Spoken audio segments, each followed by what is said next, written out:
নেতাজি সুভাষচন্দ্র বোসের 128তম জন্মজয়ন্তী পালিত হলো সারা দেশ জুড়ে। সেই উপলক্ষে দক্ষিণ দমদম পৌরসভার 26 নম্বর ওয়ার্ড কমিটির পরিচালনায় বাৎসরিক ক্রীড়া প্রতিযোগিতা, প্রবীণদের হাঁটা প্রতিযোগিতা, বসে আঁকো প্রতিযোগিতার মধ্যে দিয়ে দিনটি উদযাপন করলেন পৌর প্রতিনিধি কস্তুরী চৌধুরী ও মুখ্য আহ্বায়ক রাজীব চৌধুরী। এদিন স্থানীয় বটতলা খেলার মাঠে বসে আঁকো প্রতিযোগিতায় অংশগ্রহণ করে অগণিত শিশু। এই দিনের অনুষ্ঠানে প্রধান অতিথি হিসেবে উপস্থিত ছিলেন দেবরাজ চক্রবর্তী, অভিনেত্রী মিমি চক্রবর্তী, বাণীব্রত চক্রবর্তী, পৌরপিতা সঞ্জয় দাস, পাঁচু রায় সহ অন্যান্যরা। অঙ্কন প্রতিযোগিতার শেষে সকল শিশুদের হাতে পুরস্কার তুলে দেওয়া হয়। এছাড়াও প্রথম ও দ্বিতীয়, তৃতীয় স্থানাধিকারী প্রতিযোগীদের জন্য ছিল আর্থিক পুরস্কার প্রদানের ব্যবস্থা। প্রতিবারের মতন আমি কাউন্সিলর হয়েছি 9 সালে। 9 সাল থেকে প্রতি বছর আজকে 25 সালে এসে পৌঁছেছি। এই 25 সাল পর্যন্ত প্রত্যেকবারের ন্যায় এবছরও আমরা আজকের দিনটাকে সামনে নিয়ে, অর্থাৎ 128তম জন্ম জয়ন্তিকার দেশনায়ক নেতাজি সুভাষচন্দ্র বসু, এই দিনটাকে সামনে রেখে আজকে আমরা বার্ষিক ক্রীড়া অনুষ্ঠানের আয়োজন করেছি, যেখানে আমাদের 452 জন পুরুষ এবং মহিলা এবং একদম একান্ত আমাদের ওয়ার্ডের ভোটার প্রবীণ মানুষ যারা হাঁটা প্রতিযোগিতায় অংশগ্রহণ করেছে, এবং তারপরে 1252 জন আমাদের বাচ্চা যারা 4টে বিভাগে আঁকা প্রতিযোগিতায় অংশগ্রহণ করছে, যেটা আমাদের এখন চলছে।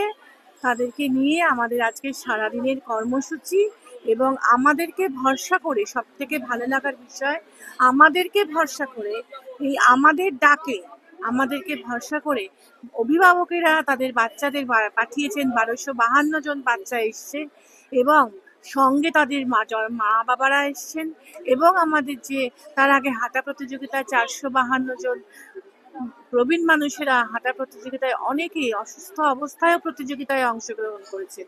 এটার থেকেই বোঝা যাচ্ছে, এটাই আমাদের বড় পাওনা। এটার থেকে আমি বুঝতে পারছি যে আমাদের সঙ্গে আমাদের ওয়ার্ডের মানুষ রয়েছে। আমাদের অতিথি হিসেবে ছিলেন মিমি চক্রবর্তী, আমাদের অতিথি হিসেবে ছিলেন আমাদের বিধায়ক দেবরাজ চক্রবর্তী, অদিতি মুন্সি, সুজিত বসু, এবং আমাদের প্রাক্তন পৌরপ্রধান দক্ষিণ দমদম পৌরসভার ডক্টর পাঁচু রায়, এবং আরো অনেকেই, ছাত্র পরিষদের নেতা বাণীব্রত চক্রবর্তী।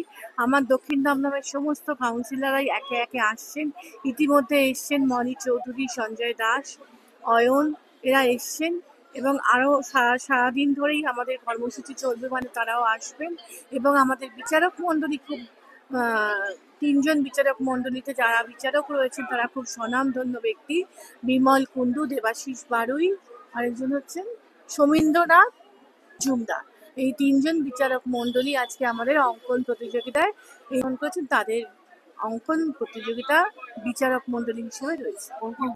8 থেকে 8-এর নিচে, 8 থেকে 12, 12 থেকে সর্ব। আজকে ভালো লাগছে, যেটা আমি তখনই এসে বললাম যে মানে আমার বঞ্জির বয়সে যেহেতু ওদেরই মতো, আর আজকে ওদের ওখানেও, মানে আমার জলপাইগুড়িতে এরকম একটা ফাংশন হচ্ছে, তো ও খুব এক্সাইটেড যে কি আঁকবে না আঁকবে। তাই আমি সেই সেম এক্সাইটমেন্টটা ওই ফুচকেগুলোর মধ্যেও দেখতে পাচ্ছি। আর ওদের গাল ভরা হাসি দেখলে তো আমার মনে হয় না যে আর এক্সট্রা কিছু দেখার থাকে, দিনটাই ভালো হয়ে যায় সব। সো আমার খুব, মানে একটা অপূর্ব সময় কাটালাম এখানে। আর রাজীবদা এবং কস্তুরীদির ইনভিটেশনে কিছু বলার নেই। সকাল থেকে 7টা থেকে প্রোগ্রাম চালু হয়েছে। 450 বয়স্ক লোক, যাদের আশীর্বাদ নিয়ে আমরা চলি, তারা হাঁটা প্রতিযোগিতায় পার্টিসিপেট করে ব্রেকফাস্ট করে তারপর গেছেন। এতে আমি খুবই আনন্দিত।